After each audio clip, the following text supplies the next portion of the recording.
तो ये क्या है, ये फिनाइल कीटोन्यूरिया है। हालांकि जो भी छोटा छोटा डिसऑर्डर्स है उससे आपने बहुत सारे क्वेश्चंस जो कर रखे हैं ईच एंड एवरी क्लास के बाद, तो मुझे नहीं लगता किसी बच्चे को कोई उसमें डाउट होगा।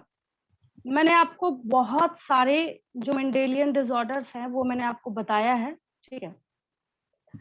अब यहाँ पे एक खतरनाक डिसऑर्डर है, कौन सा? अच्छा, एक चीज याद कीजिए, अभी तक मैंने आपको जो भी पढ़ाया, ठीक है, मैंने आपको क्या बोला? Autosome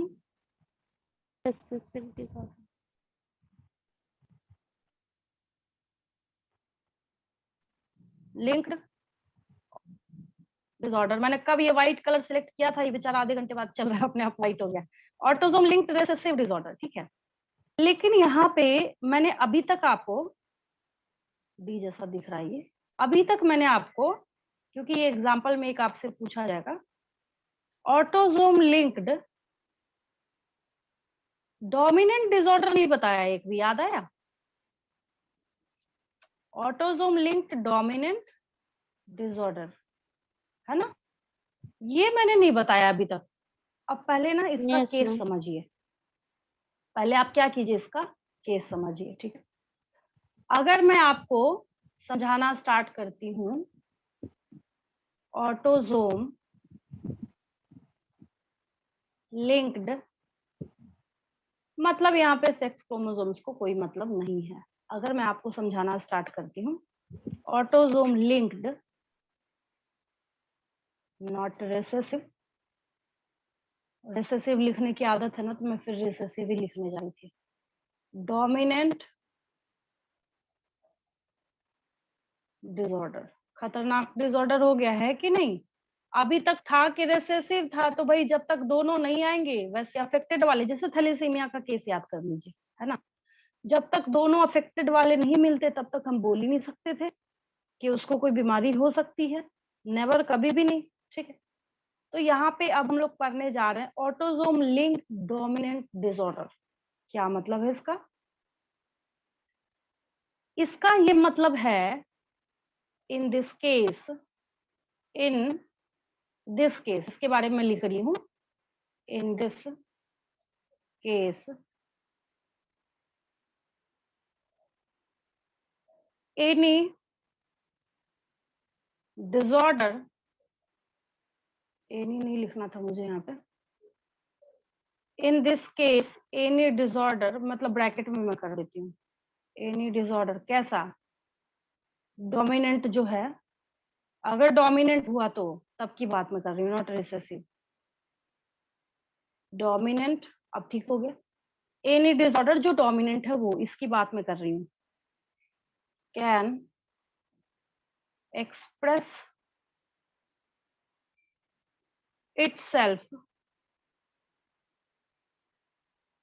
itself in heterozygous condition. मेरी बात समझ आई? हेट्रोजाइगस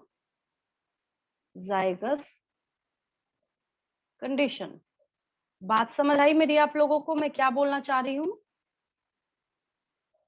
देखिए, इसका ये मतलब है कि मैं यहाँ पे दो टेबल बना रही हूँ, ठीक है, और इसको समझाने के लिए मैं यहाँ पे एक काम कर रही हूँ। कौन सा काम?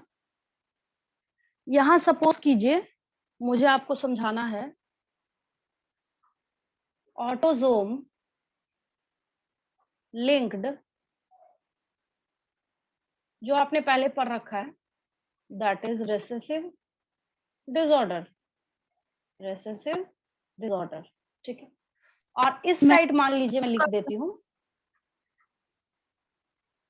ऑटोसोम, कोई कुछ बोल रहा है, लिंक्ड। यस मैम, कट हो गया था। इससे पहले जो बता रही हाँ, थी मैं वो। मुझे भी आवाज कट कट के आ रही है। देखिए, अभी तक मैंने बिना कुछ बताया नहीं है, स्टार्ट कर रही हूँ मैं बताना, ठीक है। डोमिनेंट डिसऑर्डर, ऐसे कटता है एक आध मिनट लिए तो घबराइए नहीं, आपको पता है मैं 50 बार बोलती हूँ एक चीज को तो याद तो हो ही जाएगा, ठीक है।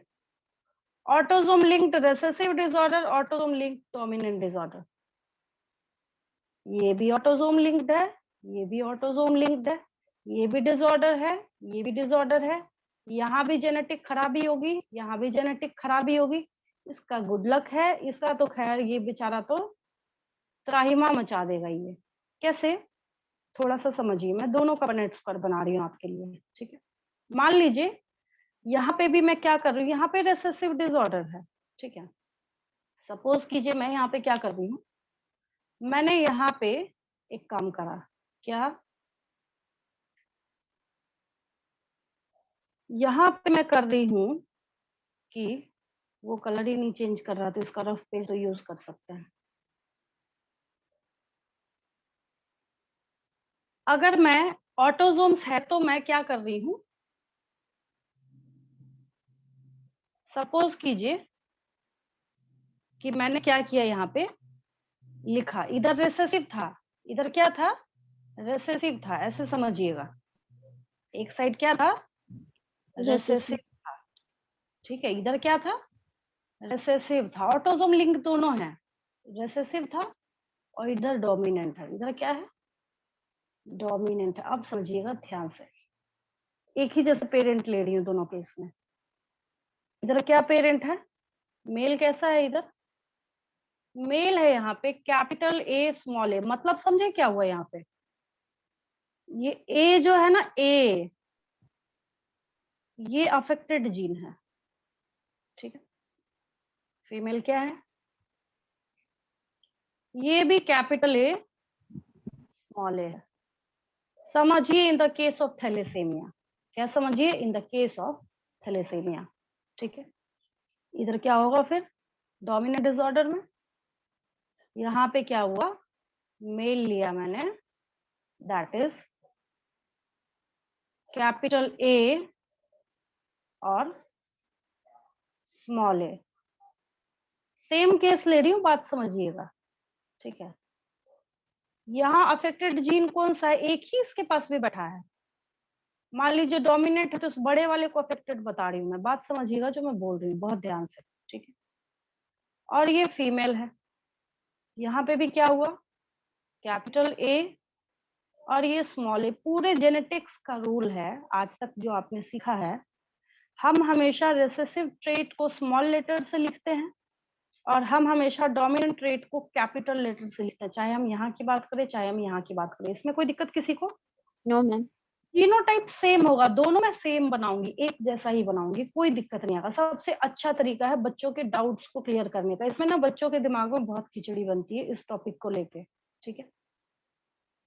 रेसेसिव में क्या हो जाएगा, यहाँ पे जो रेसेसिव ट्रेट है सेम पनेट स्क्वायर में बना रही हूँ। आपको पता है कि जीनोटाइप में कोई भी फर्क नहीं आएगा, यहाँ पे जीनोटाइप में क्या होगा, यहाँ पे कोई भी फर्क नहीं आएगा, ठीक है। कैपिटल ए है, स्मॉल ए है, एक साथ बना रही हूँ ताकि आपको समझ आए, ठीक है। इसका गुड लक और इधर वाले का बैड लक दोनों आपको एक साथ दिखेगा, यहाँ पे मेल है फीमेल है। Capital A small a, capital A small a, both are exact copies, ठीक है। First box is capital A, capital A, first box is capital A, capital A. Second box is capital A small a, second box is capital A small a. Third box is capital A small a, third box is capital A small a, last box is small a small a, last box is small a small a, ठीक है। Genotypes are similar, कोई दिक्कत किसी को नहीं? No ma'am. ये genotype तो कैसे बना, क्यों हुआ, क्लियर है सबको, ठीक। अब कहते हैं अर्थ का अनर्थ कैसे होगा, सो देखिए समझिएगा ध्यान से। मैंने यहाँ पे आपको बोला कि जो डिफेक्टेड पार्ट है दैट इज स्मॉल लेटर, क्योंकि जो डिसऑर्डर है उसको हमने रेसेसिव लिखा है। रेसेसिव लिखने का मतलब है जब तक ये दोनों एक साथ नहीं मिलेगा तब तक ये अपने आप को एक्सप्रेस कर ही नहीं सकता। जेनेटिक्स के फर्स्ट या सेकंड क्लास के बाद मैंने आपको एक क्वेश्चन कराया था, क्या याद दिलाती मैं आपको? मैंने आपको क्वेश्चन दिया था कि which type of trait represents itself only in homozygous condition, याद आया? Yes yes ma'am. मैम। और आंसर आपने लिखा था रेसेसिव ट्रेट, आप ही ने लिखा था आंसर, ठीक है। अब देखिए ये पर्सन जो है मेल फीमेल कोई भी चाइल्ड हो, उसकी बात हम नहीं कर रहे हैं, ठीक है। प्रोबेबिलिटी है ईच बॉक्स इज 25%, ठीक है। कैपिटल ए जो यहाँ पे है, ये जो है दिस वन नॉर्मल है। कोई दिक्कत किसी को? कोई दिक्कत हो यही पूछ लीजिएगा। पहले बॉक्स वाले इस बंदे को मैंने बोला तुम नॉर्मल हो, कोई दिक्कत? फेनोटिपिकली इट्स नॉर्मल, क्लियर है? इसमें कोई दिक्कत किसी को? No no ma'am. Ma'am. No ma'am. ये नहीं हुआ नॉर्मल, ये नॉर्मल नहीं हुआ। एग्जाम्पल क्या है? मायोटोनिक डिस्ट्रॉफी क्या होता है मैं समझा रही हूँ, पहले केस समझिए अच्छे से। मायोटोनिक मतलब कि मसल, मायो मतलब मसल होता है, और डिस्ट्रॉफी मतलब कमी होता है, कोई अबनॉर्मेलिटी होती है। थोड़ा थोड़ा आपको समझ आ रहा होगा। देखिए ये नॉर्मल हो गया, why? Because this disorder can't express itself in dominant homozygous condition because dominant genes are normal। यहाँ पे हमें क्या बोला कि एक जो है ये अकेला काफी है। आप मेंडल का वो कैपिटल टी स्मॉल टी वाला केस याद कर लीजिए, याद है जो F2 बनाया था उन्होंने? है एक Yes, टॉल ma'am. प्लांट, मतलब genotype capital T capital T capital T small T capital T small T 2 small T 1, वही वाला केस है यहाँ पे। यहाँ पे क्या हो जाएगा? डोमिनेंट ट्रेट बोल रहे हैं हम। Which type of disorder is this? Dominant trait. क्या बोल रहे हैं हम इसको? डोमिनेंट ट्रेट बोल रहे हैं। इसका ये मतलब है ये जो कैपिटल ए है, this child will be completely affected 2000%। जमीन आसमान का फर्क हुआ या नहीं हुआ? ये देखिए, अभी मैं कितना भी बोलती रहती, मैं आपको 50 बार भी बोलती, आपको बात समझ नहीं आती। मैं यही बोलना चाह रही हूँ तब से। Same condition, when conditions are same, but there is a minute difference between type of disorder. It's recessive disorder and it's dominant disorder. Then what happens? इस केस में ये जो homozygous dominant का केस आ रहा है, that will be normal. While in the second case, when one allele is dominant, then ये जो आपको होमोजाइगस डोमिनेंट का केस दिख रहा है, क्या ये अफेक्टेड होगा? हाँ होगा अफेक्टेड, ठीक है। ये क्या होगा? बिल्कुल होगा अफेक्टेड। व्हाई? इसलिए अफेक्टेड होगा क्योंकि ये डोमिनेट करेगा ना इसके ऊपर, बोलेगा भाई तुम्हारी क्या औकात है मेरे सामने, इस स्मॉल ए को बोलेगा कैपिटल ए, ये भी अफेक्टेड हो जाएगा। ये कैसा था? नॉर्मल है, ये छोटा वाला बेचारा दबा हुआ है अभी, है तो ये खराब जीन स्मॉल ए जो है, लेकिन ये बड़ा वाला बोलेगा भाई कोई बात नहीं, मैं ना मदद करता हूँ, इसको सप्रेस कर देगा ये। Phenotypically it's normal, but phenotypically it's completely affected. Phenotypically it's normal, phenotypically it's normal, but phenotypically it's affected, phenotypically it's affected. Last case में यहाँ पे एक ही को बीमारी होगी, एक ही अफेक्टेड होगा फेनोटिपिकली। क्या लिखा था मैंने कल आपको थैलेसीमिया पढ़ाते वक्त? जब हम क्या करते हैं, थैलेसीमिया का केस देखना स्टार्ट करते हैं, वहां पे दोनों पेरेंट्स को हेट्रोजाइगस होना जरूरी है अगर कोई बच्चा अफेक्टेड होना है तो। याद आया? ये सब नो? Yes, ma'am. कल मैंने यही स्टेटमेंट लिखा था ना? बिल्कुल Yes, ma'am. क्रिस्टल क्लियर हो गया आपको? यहाँ ऐसी कोई बात नहीं है। ये तो मैंने हॉरिबल वाला केस बना दिया आपके पास कि दोनों ही, इसको भी मायोटोनिक डिस्ट्रॉफी है, मेल को भी फीमेल को भी है, ठीक है। एक को ही बिठाइए ना, एक को ही अगर हम कैपिटल ए स्मॉल ए और दूसरे को स्मॉल ए, कितने भी प्लैनेट्स का सारी प्रोबेबिलिटी बनाइए, बट अफेक्टेड बच्चों को प्रोड्यूस करने के लिए काफी है। Why? Because it's dominant autosome linked dominant disorder. क्या है ये? Autosome linked dominant disorder. Question आपसे पूछा जाएगा which of the following disorder is a classic example of autosome linked dominant disorder, ठीक है। मैंने आपको कलर ब्लाइंडनेस सिखाया, रिसेसिव था, गुड लक था वहां पे पेरेंट्स का, पता नहीं चलता वो दूसरी बात है। हीमोफीलिया मैंने आपको बताया, वो भी क्या था? रिसेसिव डिसऑर्डर था। अब आपको क्या करेगा? ऑप्शंस बनाए जाएंगे। हाँ, मैंने आपको थैलेसीमिया सिखाया, ये भी क्या था? रिसेसिव डिसऑर्डर था, ठीक है। 3 के साथ ये चौथा रहेगा ऑप्शन में, मायोटोनिक डिस्ट्रोफी। अब कुछ पढ़िए तब तो ठीक है, नहीं तो जाके वहां पे राम भरोसे अक्कड़ बक्कड़ बम्बे वो करते रहिए बैठ के एग्जाम में उसके लिए तो नेगेटिव मार्किंग भी है ना। तो 4 ऑप्शंस आपको दिए जाएंगे जहां पे आपको और डाउट करना है। कई बार क्या होता है, आपको ऐसे भी क्वेश्चंस देखने को मिलेंगे, क्या बोल रही हूँ मैं, आपको क्वेश्चन दिखिएगा, लिखा रहेगा select the odd option, reason नहीं पूछ रहा है, सीधा लिख रहा है सिलेक्ट द ऑड ऑप्शन, दे दिया इसमें। मैम ऑड ऑप्शन जब ये, हाँ बोलिए। मैम वॉइस कम आ रहा है एक्चुअली, फिर से ज्वाइन कर रहा हूँ। बाकी बच्चों को जा रही है voice? Yes ma'am. Yes ma'am. अच्छा चलिए ठीक, उसको कनेक्ट हो जाने दीजिए, हो ही रही है, 1 मिनट लगेगा।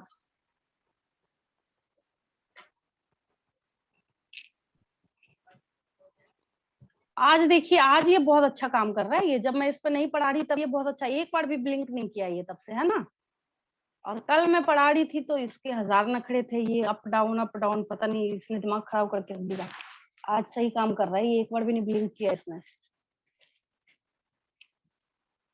देखिए ऑप्शंस में लिख देती हूँ तब तक, नहीं तो फिर भी ना बोली कि मैम मेरा छूट गया, फिर से बताइए। ऑप्शंस लिख रही हूँ बस मैं, जैसे उन सबको मैं क्या कर रही हूँ, यहाँ पे 4 ऑप्शन बना देती हूँ, ठीक है। चलिए 4 ऑप्शंस में पहला वही सारे ऑप्शन है, मैंने लिख दिया यहाँ पे कलर ब्लाइंडनेस। ब्लाइंडनेस, ठीक है। फिर मैंने यहाँ पे क्या लिख दिया, थैलेसीमिया, ठीक है। फिर मैंने क्या लिख दिया, मायोटोनिक डिस्ट्रोफी, ठीक है। फिर क्या लिख दिया मैंने इसमें, यहाँ पे एक और हीमोफीलिया मान लीजिए लिख दिया, हीमोफीलिया लिख दिया, क्या लिख दिया, हीमोफीलिया लिख दिया, ठीक है। क्या है और ऑप्शन इसमें, मायोटोनिक डिस्ट्रॉफी। हाँ देखिए, अब आप लोग सब एक साथ बोलेंगे कि the answer will be myotonic dystrophy, है ना। क्यों, ये recessive disorder, all are autosome linked disorder, इसमें कोई दिक्कत नहीं है। नहीं मतलब एक जो है ये कलर ब्लाइंडनेस, ये क्या है, सिर्फ सेक्स लिंक्ड डिसऑर्डर है, ठीक है।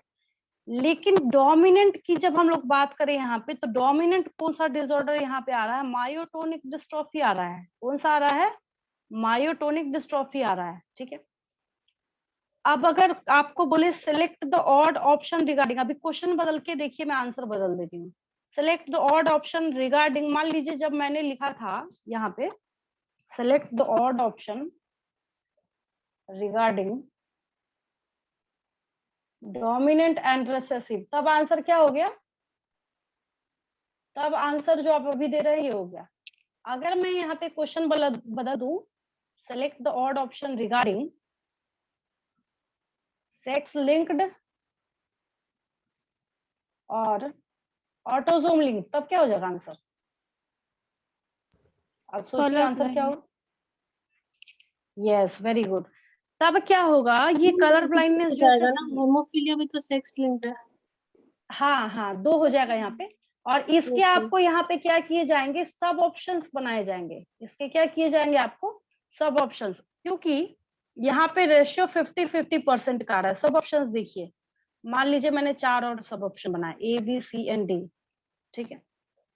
तब यहाँ पे आपने लिखा A and B, A and D, मान लीजिए सही ऑप्शन आपने फर्स्ट लिख दिया। फिर आपने लिखा ए एंड बी, फिर आपने क्या लिखा यहाँ पे, सी एंड डी, फिर आपने क्या लिखा, फिर आपने यहाँ पे लिखा ओनली ए, ठीक है। तो 2 जो डिसऑर्डर है यहाँ पे, एक कलर ब्लाइंडनेस है और एक हीमोफीलिया है। ये क्या है, ये दोनों सेक्स लिंक्ड हैं और ये दोनों क्या है, ऑटोसोमल। अच्छा अब सेक्स लिंक्ड और ऑटोसोमल में क्या फर्क है, क्रिस्टल क्लियर है सारे बच्चों को, इसमें तो कोई डाउट नहीं किसी को, है ना। सारी चीजें जो मेरे सारे टर्म्स हैं जो अब मैं पढ़ाने के लिए इस्तेमाल करती हूँ, आपको बात मेरी समझ आ रही होगी, ठीक है।